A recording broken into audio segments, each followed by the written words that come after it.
Welcome back to the Nullified Take channel on YouTube, where we've got the TNT takes for you on Australian Survivor heroes versus villains. I'm here with one of the runner-ups of the latest season, Gerry. Gerry, how you doing?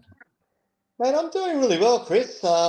After the game, and now that the show is finished, getting back into reality and normal life, and pushing forward.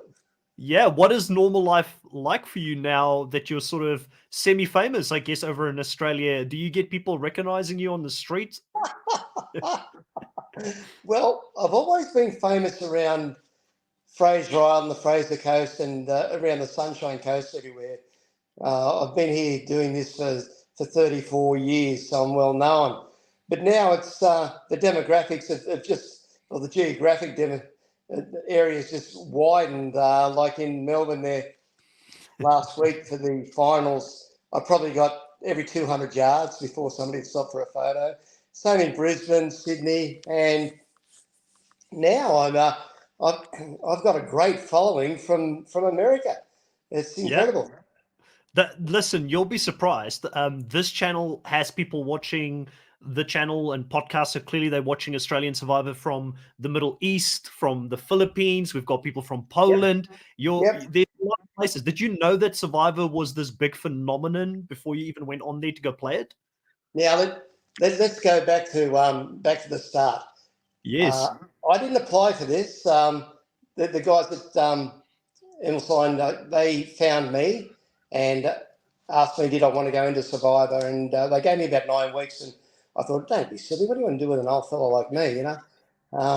And they said, no, you've got what it takes, like with the crazy things I've done off Fraser Island, the odd plane crashes, the people I've saved, and all that sort of thing.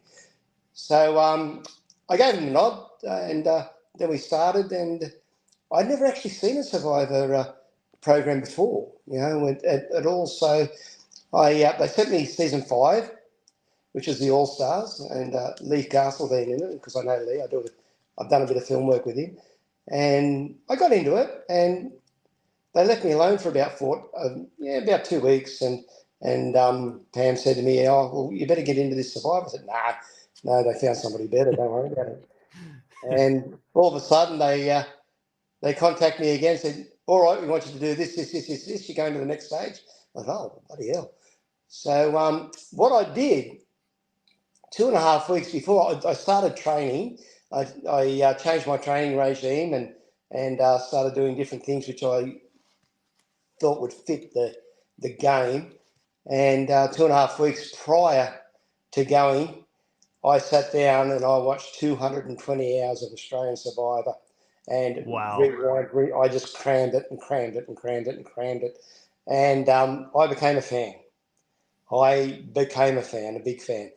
Not only did I become a fan, I didn't use it or I didn't look at it for entertainment. I looked at it as for a training video. I Mm. learned a lot from there, and which gave me a head start on a few of the other first timers that had never seen the show or the game before. So Mm. yeah, in I go.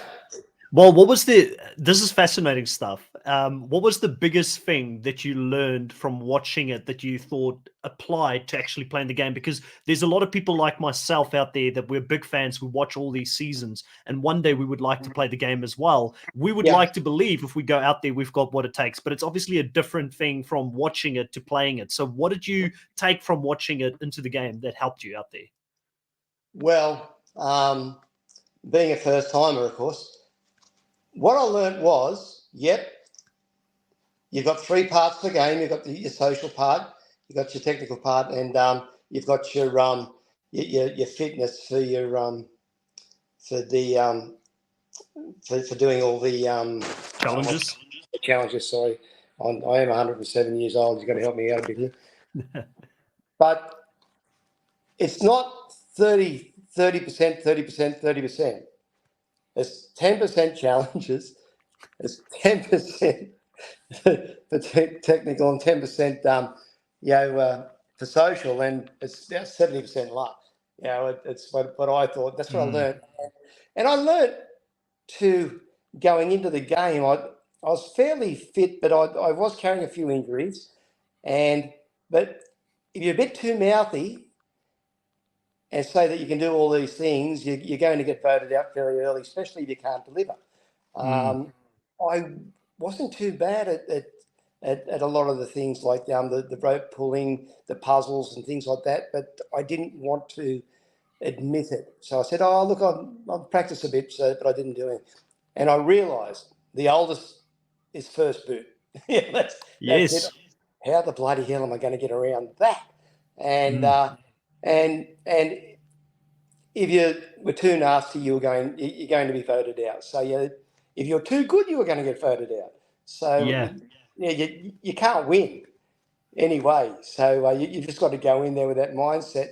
I think when I went into the game, I undersold myself too much with the challenges. And so they put me on the bench a fair bit. I did do my back the second day in building the shelter. I did design the shelter, and I got a few of the team to help me. And apparently it was one of the best shelters ever built in Survivor history. Like it was 4 meters deep by about 6-7 meters long. And you could put both tribes in there at once. And because I'm a bit of an old farmer and I'm a bit of a bush builder, and I can do that stuff. And there wasn't too many other people that could actually do it. So I built a shelter. So I thought that was actually part of my social game to do that and to show them that I was worthwhile. And fire skills, bush skills, and things like that. Knot tying skills. I'm really, really good at. So that came in useful for the first few days. And of course, we were winning challenges left, right, and centre for the first week or so. So nobody was going home, and so we all got to know each other. But apparently, my social skills did let me down a little bit with the hierarchy. But that's fine. Like I had wonderful social skills with a lot of other people, as you've seen through the course of the game, and I made a lot of good friends. So you can't be everybody's friend. I actually have a saying: if you want to be everybody's friend, you have no friends, and that's damn true. So. Or you don't have a personality almost sometimes, because I feel like, when you stand for something, there are always going to be people who agree or don't agree with that. So if you've got a strong personality and you believe in something, you're not just wishy-washy and going with the sort of, I guess, the herd, then there's always going to be people who don't like you. Well, that's it. And, I am carrying a bit of age these days, and I'm set in my ways. And, I stick to what I believe in. And if I feel that I need to stand up and say something, I will. Whether it's going to get me into trouble or not, at least everybody knows where they stand. So you did see that I did do that a few times, especially in the beginning there. And it got me to the middle of the game, and it sorted out who I wanted to work with, who I didn't want to work with, and that's where my social skills let me down, because I call a spade, and if I don't like you or I don't want to work with you, well, I'm not going to socialise with you neither. That's fair. That's obviously a bloody mistake in Survivor. It's great. It's great in life. It's not necessarily great in Survivor. I feel like people who is willing to work with everyone, but then again, you got to the end, so you did it right. I'm a first timer. I'm fumbling my way through it, for God's sake, And I do want to go back to the beginning before we get too deep into your game. You watched the show. You watched over 200 hours. Clearly, you knew a few players potentially that could be out there. Were there any players that you were thinking to yourself when you saw them out there, damn, I don't really want to go and play against this person because they're too good? Not that I didn't want to play against them. Because it was all fresh in my mind, I knew everybody by sight as soon as I seen them. I'm a little bit brain dead, but the names escape me at times, but faces I can remember. And we got off the plane at Samoa, and when they locked us all in this room, and we were all supposed to still be incognito type thing, and next thing you know, George sticks his head out and he starts walking around, and watching George in season 6. Brain versus Brawn. I thought, oh God, look at this bloody bloke. And I see him there and I go, oh shit, there's George. but it was incredible. It's not, I wasn't frightened of him or anybody else. And you look at Sean Hansen, he's 6'7". That doesn't worry me. I don't get intimidated against anybody, as you would have seen. Through the season, nobody intimidates me. Yeah, but George, I just didn't want to go there. And then, but when I got voted off into the villains, and I just watched the demographics of what was going on there for the first day, and I seen a big riff, and I knew where I wanted to go, and I wanted to go and lasso George and get to know him, and we're best friends. He's a bloody good bloke, and he's a great guy to work with. It's through the whole. What's George like? What's George like as the TV character that we see versus who he's actually like out there? Because I feel like, and I could be wrong because obviously I'm watching a TV show, but I do feel like George ramps up his personality for good television sometimes on the show. What's the difference like being out there with someone like George versus what we see as fans on the show? Out in the game or at home here? Yeah. Both. Give us a little bit of insight to both, I guess. In the game, like he's very technical, as you know. He's one of the best players that there are on the planet, and I believe that. I really firmly believe that. I agree with you. And to watch him work is just magic, and to learn things from him is incredible. And so, but yes, the TV show is the TV show. The game is the game. 1 hour of TV is 48 hours in the game. That's how I describe it. And as you know, a lot goes down behind the scenes. And but he's pretty well true to his word. What he's on the TV screen, he's pretty well a bit like that in the game. But what you didn't see is we did make a lot of decisions together, and I think you'll get hold of George, and he will say that he'll bring that to your attention, bring the truth. I saw that in Ponderosa, by the way, when he went to the Gerry Villa afterwards. He was very much on the Gerry train. He was trying to sell you as the better player prior to going to the final tribal council. So clearly he respected your game a lot. Indeed. We spent a lot of time together in the game. And the big problem is that the other crew that, when I went on my revenge rampage, call it, there were 6 of them that I needed out of there. I don't know how I was going to do it, but they had to go for what they did to Shani and what they did to me to send me over, and the way that I was treated. So I just seen red, and I just said, no, I don't know how I'm going to do it, but they're going. They're all you had a hit list. and George thought that was great, and he respected that. But the other guys didn't see what was happening behind the scenes with George and I, because I just went a bit stealth with that, and that didn't do my game any good at all. But not only that, there was obviously a bit of ill feelings towards me, because they couldn't get in and knock my crust down, to get inside once they realised that they stirred up a bloody hornet's nest within me.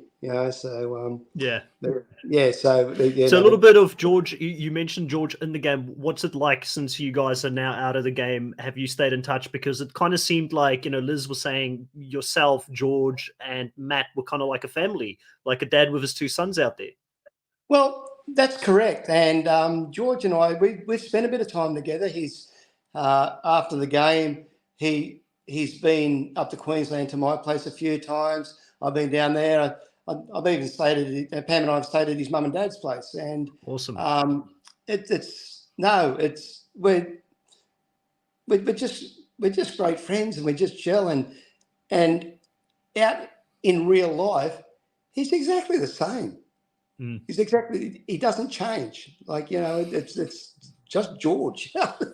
So we need a camera crew following George around the whole time, is what you're saying. We should just make a TV show out of his life. I tell you what, I don't believe that guy, because he's like a rogue scholar. Whatever subject that you can hit him up with, he will come back and just fill you with so much information it's not funny. His brain capacity is just above anything I've ever seen before in my whole. Well, I'm going on to 65 now. 65 years of life. Yeah, it's incredible. He's incredible to watch, and I love talking to him because the information that's stored in that brain of his is incredible. Yeah, no, it was I think for us fans at times, there's that thing where you want the apple cart to be upset as a fan because you want to see a bit of action. Did you get some people sometimes coming to you a bit frustrated since you didn't make a move against George, or you were sort of advocating for George in the game, saying he's playing this great game? What has the fan reception been like, and what is it that you can enlighten us as fans that only saw an edited TV show as to why you stayed true to that alliance rather than sort of shaking things up in the game? Well, number one, I'm a first timer. Number two, if it's not broke, don't try to fix it. And yeah, I copped a lot of flack now, especially from Australian fans. I'm a goat, I'm a pawn, I'm all this sort of stuff, and I'm too old, I shouldn't be there. Hey, look, everybody's got their own right to have their own opinion. That's fine. But I will say, with what's coming out of America at the moment, out from over your way, it's all positive, and they really love my game. So hey, I'm happy. I'll put up with the bad stuff bit of bad stuff over here, and collect all the good stuff from your place. But the reason why I played my game the way I did, especially after when I got sent to the Villains Tribe, I got together with George. You've seen one meeting, and I think we had about 3 little meetings, and the 2 that didn't make the edit.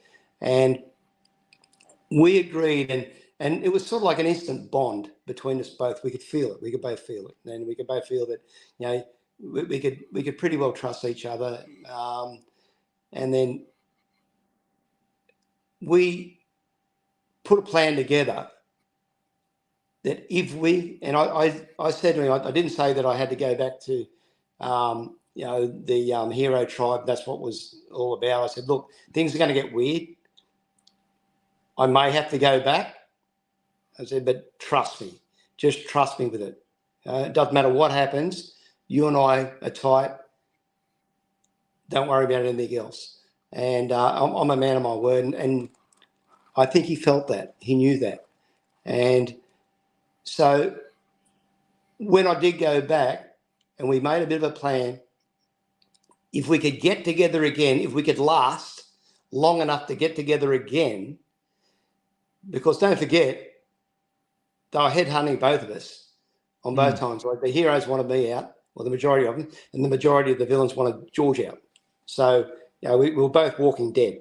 But we did get together. The cards lent our way, and in the tribe swap, when we dropped the buffs, George came over to the heroes, so did Stevie and things like that. And I've just gone, bang, right, we've got it. So while we're there, we had Paige left, we had young Benjamin, and we had Flick, and of course Matty, but Matty was part of the team. And like Paige and Benjamin, I needed to get them out first for what they did to Shani. That's it's. Can we talk about Benjamin specifically, just for a second? Benjamin was seen as an outsider similar to yourself from the start by the hierarchy. That's what it looked like for us as viewers. What was the main reason that when you went back to the Heroes tribe, you seemed to not really want to work with Benjamin either at that point? What was the main reason for that? Why was Benjamin such an outcast in that tribe, from your perspective, obviously? Oh, look, he was always playing every side that he could, but being on the bottom with Shani and Haley and I thought that we could work together, but I couldn't trust him all that much. But I sort of like had him as a number that we could use maybe, but I didn't get to be able to utilise that because the next challenge was the controversial challenge, of course, with the box between Paige and Shani, and then Ben went and did what he did that night at Tribal Council, and that destroyed him in my eyes. That's fair. Yeah. Yeah, no, and once, it's look. I never say never. You know, it's people cross me all the time, and I usually just wipe them straight off the planet. But if some people I'll come back in, take back in like George did when he upset me when Nina and I was in the compound. But but no, that there was no coming back from that. No coming back from that whatsoever. So Shani was that person you had that great relationship from the start. You had a great relationship with her. She was very attached to you. Yeah. Was she the main reason that you went back to the Hero Stripe at that point in the game to go and play with both her and Haley? And what was your relationship with Matt like in those early stages in the game? Okay, yeah, 100%. I went back for Shani. Okay, I was sitting on Easy Street back with the villains. Like it was really good because they really liked me. like both factions of the villains tried to like me. So it was really fun. It was good. But no, Shani was there. Shani was on the bottom. We had Benjamin on the bottom, and Haley was on the bottom because she'd won before, and Haley was really worried there in the earlier days. And so I went back. Maddie and I got on really, really well right from day one. And like when the big boys said at the end, I should be able to socialise with younger people as well as older people. When I said that there was we weren't wired, we were wired differently. Well, Matt's 27, he was 28, and I'm 64, and we got on like brothers. So I can get on with people young. Well, all my staff are in their early 20s, but no, he was a real likable young man, genuine. We got on well, and we understood each other. And watching him come into the game, and you had the AFL players and things like that. Well, that's his bag. He loves his football and all that sort of stuff. And he looked up and admired these guys, and they could see that. And so they used that. This is my opinion. Okay, throw it out the bloody window if you want, but I'm not too bad at picking it. And I could pick these guys, and they were just using Matty as a number, and they were just dragging him in. Same as young Page, but and I thought, no, we'll just let him go, and they'll burn him, but hopefully not too much, and we'll keep him on board, and I'll just keep his friends, and if we can jump forward on that Matt thing. And our relationship, if you remember the pizza challenge, and Sam took the scroll out of the pizza box. Well, I was standing right behind Sam. I was actually leaning over his shoulder, and I said into Sam's ear, "Hey, what do you got there?" But those guys in the hierarchy had written me off that much. My voice didn't even resonate to them. You know what I mean? It was just background noise, and so he didn't hear me, and I was almost right in his ear when I said it. So I witnessed that, and he then went and got David, and Sean. Sean, Yeah. and they ran away. They ran away down the path, and I just grabbed Shani and said, "Hey, look at this." And they didn't take Matty. So Matt was supposed to be one of the meat trade. Like he was supposed to be up there with one of them. No, they left him bloody cold. And I thought, I'm right. And Shani and I discussed it. And so I held on to that for quite a while until after merge, until they started to rope Matty back in to knock off George. And that's when I pulled Matty aside and I said, "Hey, mate, remember the pizza box, the pizza challenge?" And I brought it to his attention, and he's sort of like face dropped a bit and going, "Oh, really?" I said, "No, mate, they hid all that from you, so they're not your friends." So that's what actually brought Matt on with George and I 100%. It's interesting because, again, it shows timing is so key in when you let information go, because a lot of the times you see players, and you're a first-time player playing the game, and having that instinct to hold on to it for the right moment was excellent. I've seen players play many a times and overplay their hand with information too early, and then they don't have that at the right moment to make a move. One of those moments where you really did have a massive role to play in who went home was the Stevie vote. Obviously, Liz and George and Shani had a power struggle going on at that point, and we see right in front of us on the camera George pulling you aside to have that conversation with you in regards to where to go. What made you gravitate towards Matty over Stevie at that time? Because obviously you had that relationship. I'm assuming you wanted to keep him in the game over Stevie, and what was the pros and cons to keeping either one of them in the game at that point? Okay, yeah, well, that was very interesting because that was Flick taking the girls in, Great social play, by the way. Great social play. Flick is bloody beautiful to watch. Hey, Yeah. I just look at her at all, to watch how she can just go in and manipulate those two girls and take them away. I got in trouble for expressing how it was, but it was a beautiful thing. But anyway, it doesn't matter. Yeah. But when George pulled me aside and he said, "Righto, Matty or Stevie," and it had to be Matty because Matty and I had gone back to day one and we discussed it, off the cuff, well, let's see if we can take each other to the end and things like that. And so we had that relationship right from word go. Although I love Stevie to death. But the thing is, Manny was a lot easier to work with than Stevie at times. And Stevie, don't get upset with me, because Stevie would want to play a different game and change things around a bit, and which could have got us may have got us into a bit of trouble. Yeah, our podcast is a Stevie love podcast, by the way. We love Stevie, so at one point we want to talk to him. Like Stevie's been up to my place. It's been days we've been.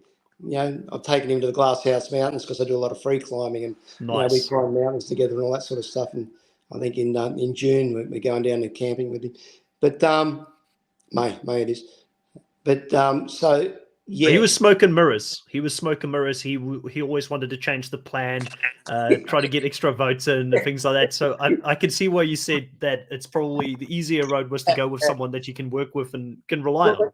Well, that's it. Yeah, and he is, so yeah, it was a no-brainer. But I tell you, I had a tear in my eye having to vote Stevie because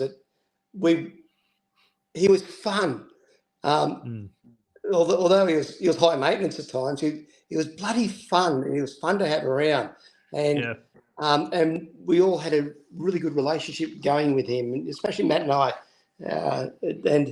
But anyway, it went the way it went, and I was really upset. And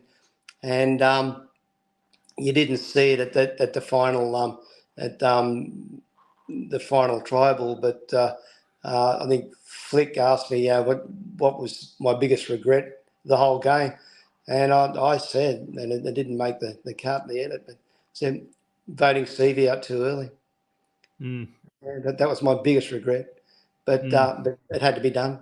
Yeah, Well, you didn't have a choice at that stage because it was going to be Stevie or Matt. It that's really it. was never going to be Liz or Shawnee at those early No, stages.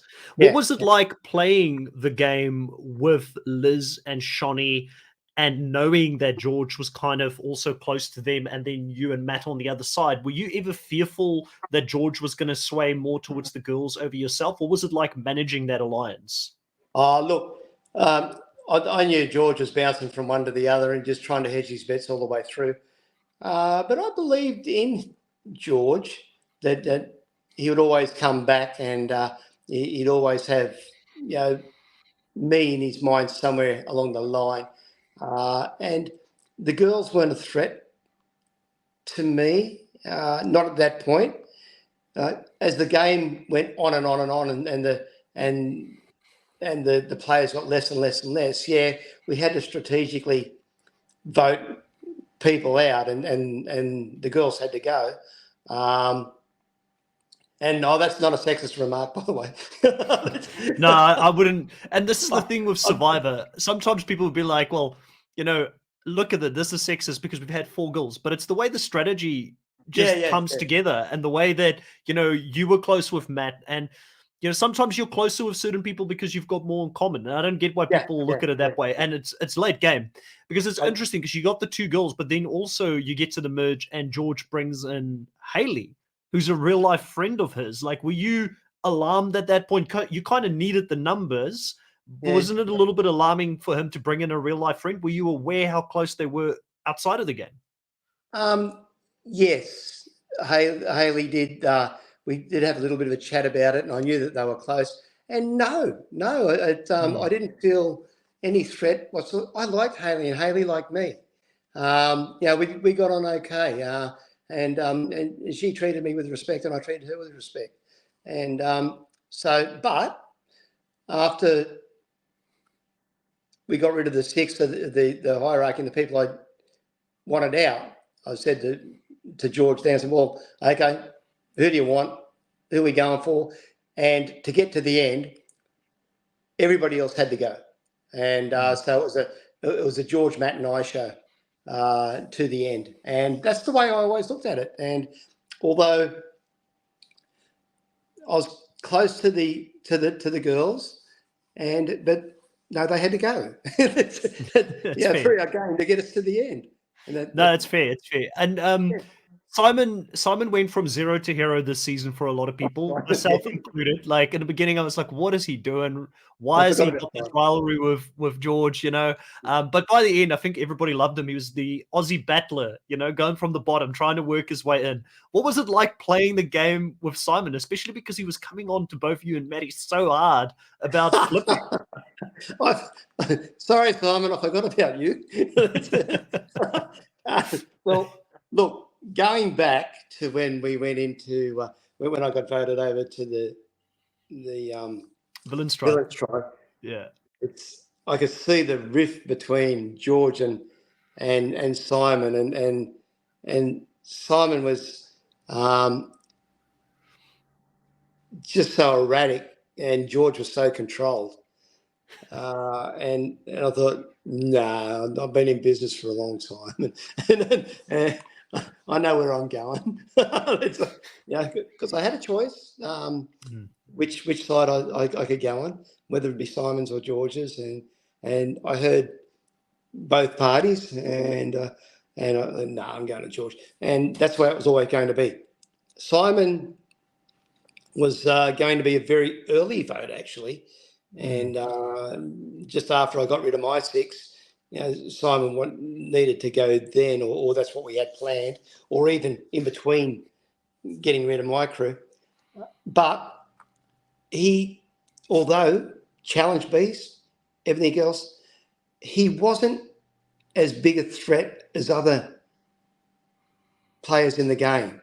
So we go, righto, we'll vote Simon out this time. No, this is more important.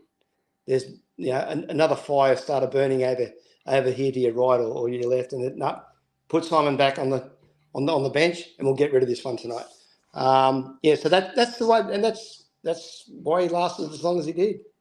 Yeah. It's, Well, all different. how was Simon? You know, because we see in the edit, we see those moments where he's heated. He's coming up to you guys, calling you pawns in the game, which probably doesn't help with fans also calling you pawns. But and George calling you a pawn as well. By the way, so Yeah, I hope you got back to him for that. yeah. But you know, I know he's TV at the end of the day. But you know, how's Simon outside of those moments? Is he like that all the time, or did you have some fun moments with him out there? Because I've had some conversations with Simon outside of this, and he seems to just be a really nice, down to earth guy from the conversations I've had. So, what was it like Look, when he wasn't calling you out? in the game, Yeah, I just he didn't exist as far as I was concerned. So I didn't socialise with him at all. No.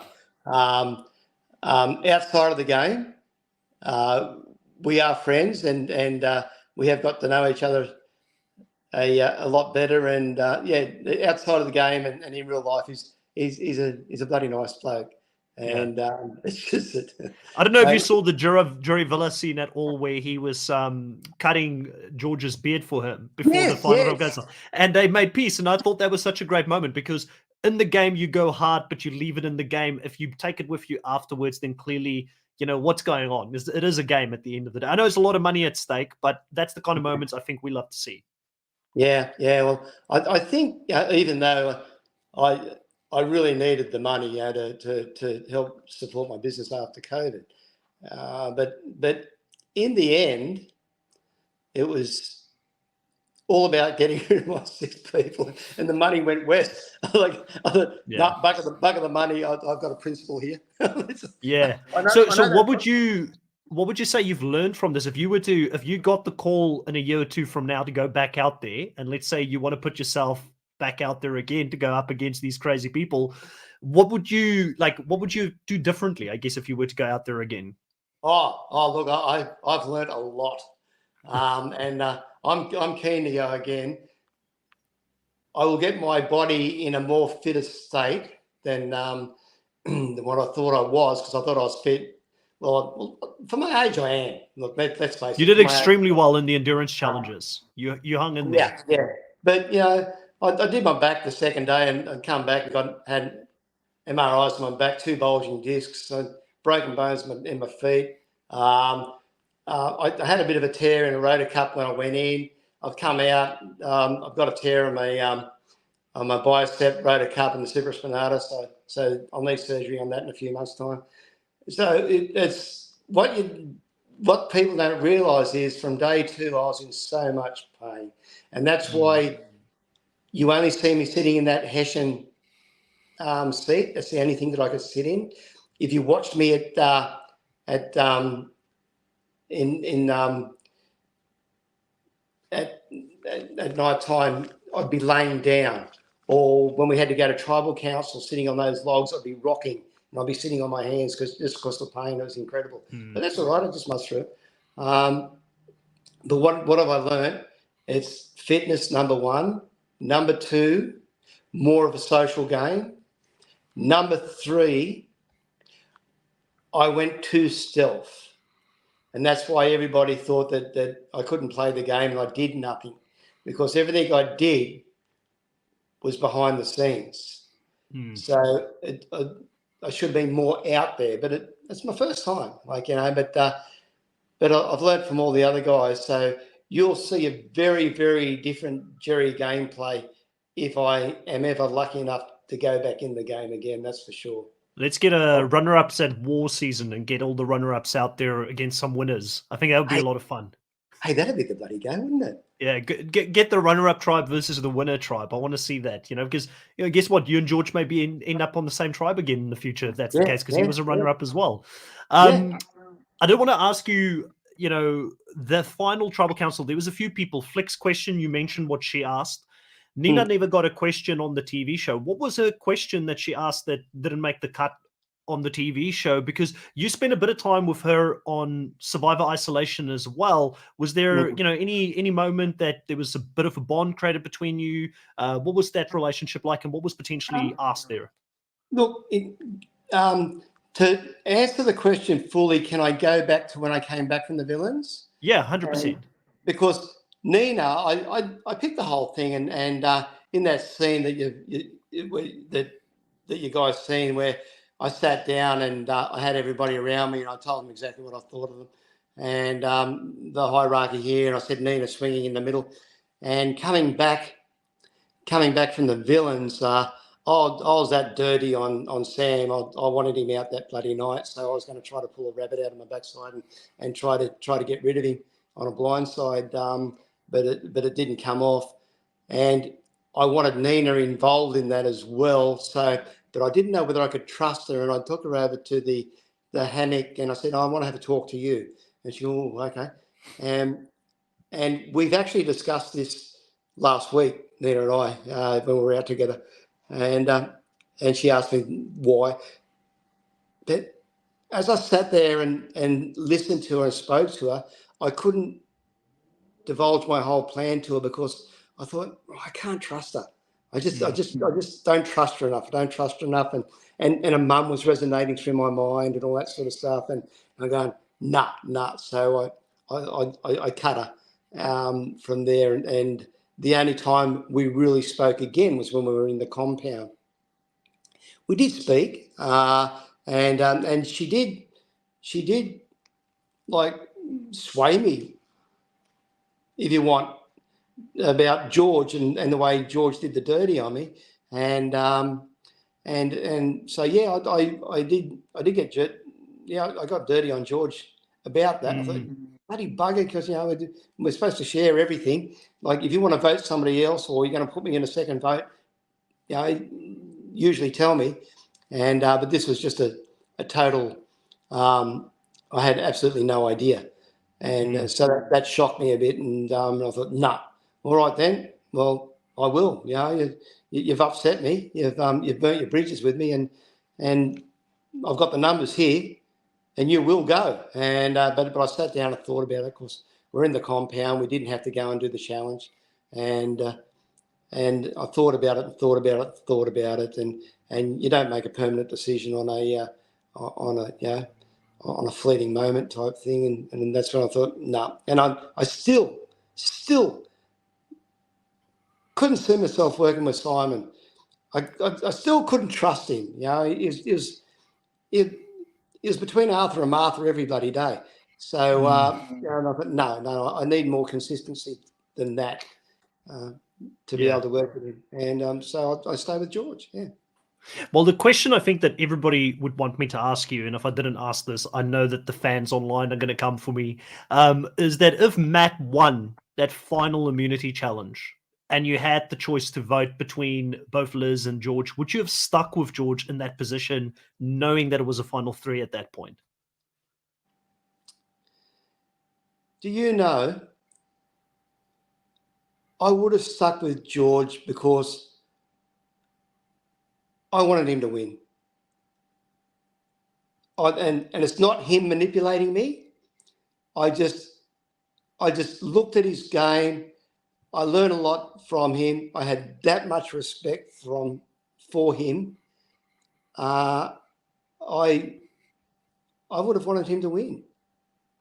Yeah, and I know that's something that for a lot of fans, when they listen to it, at first glance, even for me, when I saw the scene where you said, listen, I'm happy to step out and I'm happy for you guys to go to the final, it was hard to understand as someone that's watched the show for, I was 10 or something when I started watching it in the US, so it's hard to understand it. But sitting in that moment, seeing someone else playing this game and looking at your own game at that point and saying, did I play the game right now where I can influence a jury? If it's not me, would I not rather see my friend win? I get it from that perspective. Yeah. Which if you put yourself in your shoes at that time in the game, I could see why you would have thought that way. But it would have most likely meant, because Matt was set in his ways, he was always going to go against George, and I'm assuming Liz would have gone with him.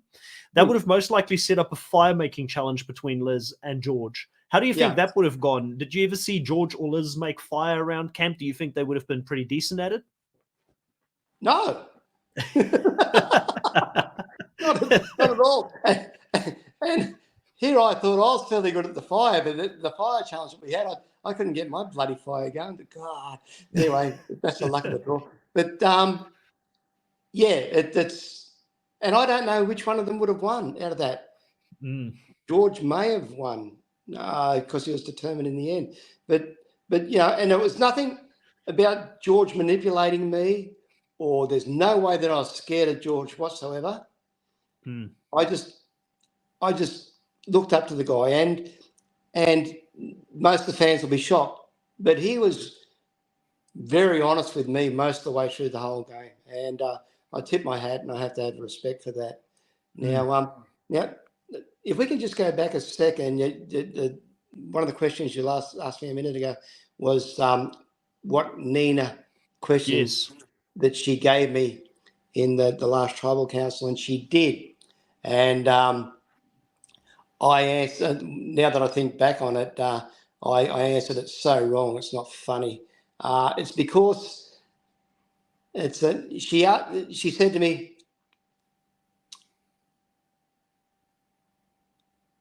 using one word for each thing, something like this.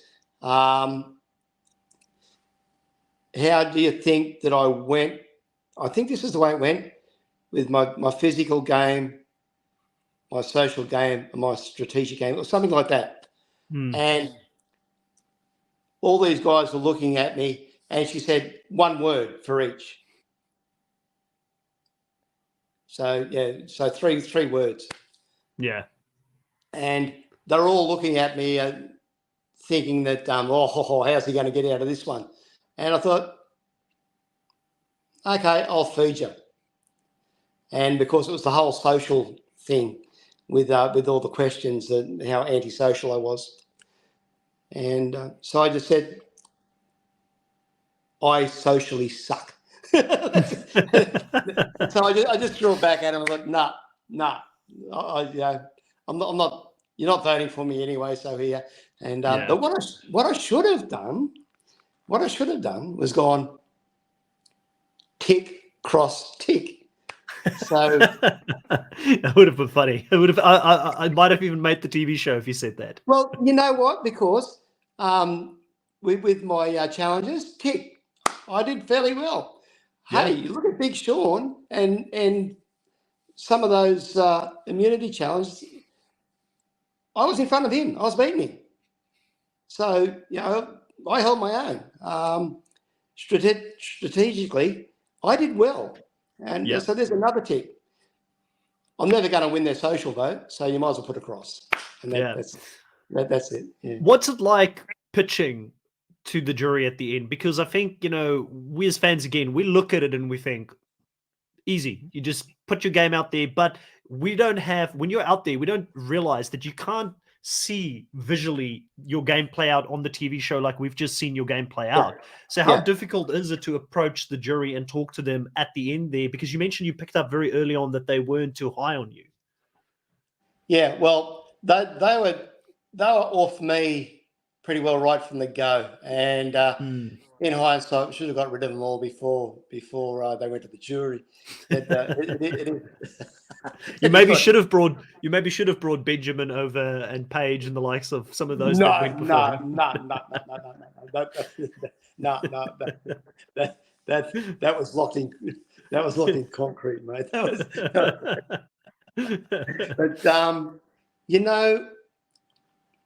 with me, because the way my game played and the way I felt that I was treated, my pitch, mate, it was just blatantly defiance. I just sort of like in their face, hey, I'm here, you're over there, suck, big deal. I win. And the money didn't count. Although we needed it, but there's some things more important than money, mate. And self-respect is one of them. So my whole pitch was just defiant. And you're not the first person that have gone to a final tribal council where you have to take pride because you feel like people are discrediting the game that you've put out there and you've played a hard game to get there. And it must be very hard going into a final tribal council and having this feeling like even if I suck up to them, it's not going to make a difference. They're still not going to vote for me, so I might as well just own my game. Yeah, look, I'm not going to suck up to anybody, mate. That's it. You know, I'm true to myself. I'm true to my family. I'm true to my word. And at the end of the day, I said to my family, I don't know how I'm going to do this, but I've got to get to the end of this game. I don't know how I'm going to do it. I did. I got to the end of the game. I won. In my mind, I won. I did what I said I was going to do. Your torch was never snuffed. That's something that no one can take away from you. No, that's it. I did want to ask you, I know we've been on here for a while, so I'll wrap up in the next two questions. But one question I had for you was, and I like to always talk about the positives out there. What was your favorite moment out on the show? It could have been something that, made the cut or didn't make the cut on the TV show. If you had to look back, what are you going to remember, 5 years from now? If you never maybe even go back to play again, but 5 years from now, you'll be like, this was a great moment on the show. A one-off moment. Look, my friendship with Shani is the most beautiful thing ever, and that was moments. And Shani's got a bedroom at my place. She stays at our place on a regular basis, and so we're set for life. I know her grandfather. I know her uncle. I've done business with them for the last 30 odd years. Oh, right. So, yeah. So we have a lot in common. A lot in common. And but I think just the beauty of the beach and the scenery and things like that. And I get up every morning, like especially towards the end there, and when you had full moons and you had big moons, and you had the moon going down and the sun coming up at the same time, and you'd have both of them in the sky. And I'd go and stand on that rock just before daylight and just stand there and watch it. And it was beautiful. And then Matt started coming over, and we'd have a little bit of a morning meeting. And Matt and I just stand there and just watch this beautiful sunrise come up as the moon goes down. And I'd say to Matt, I said, don't ever forget this. Don't take it for granted. This is just one amazing moment in life that we've got. Let's hang on to it. So, that I'm thinking that, Yeah. No, it's beautiful. I mean, I can only imagine being on an island. I've only gone to, I've been to Fiji before, and I've been to Rarotonga, and both times that I've been to those places, it's been absolutely beautiful to visit. So I can see that. Last question. Obviously, we haven't spoken about the winner of the season yet, but Liz, she ultimately won the show. Final thoughts on what it was like playing with Liz, and did you expect her to do as well as she did going into a final three? Oh, look, Liz, she took me on board right from the word go when I went over to Villain. There's George, Liz, and Shani, and we all really got on really, really well. And she played a phenomenal game. Like her challenges, like her strength and mental and physical strength was incredible.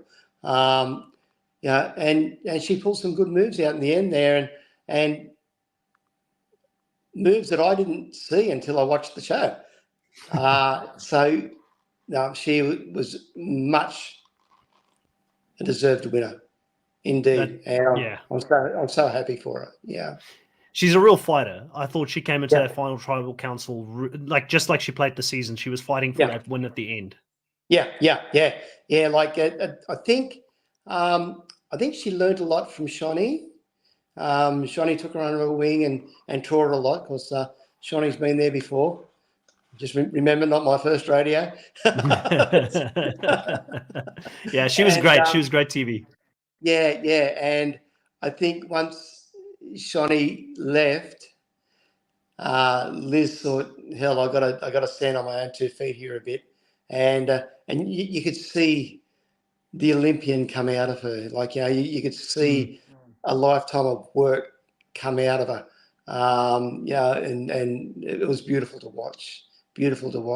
But I will say too, just on closing, that last 2 weeks, the physical and mental fatigue. Like mentally, I was okay.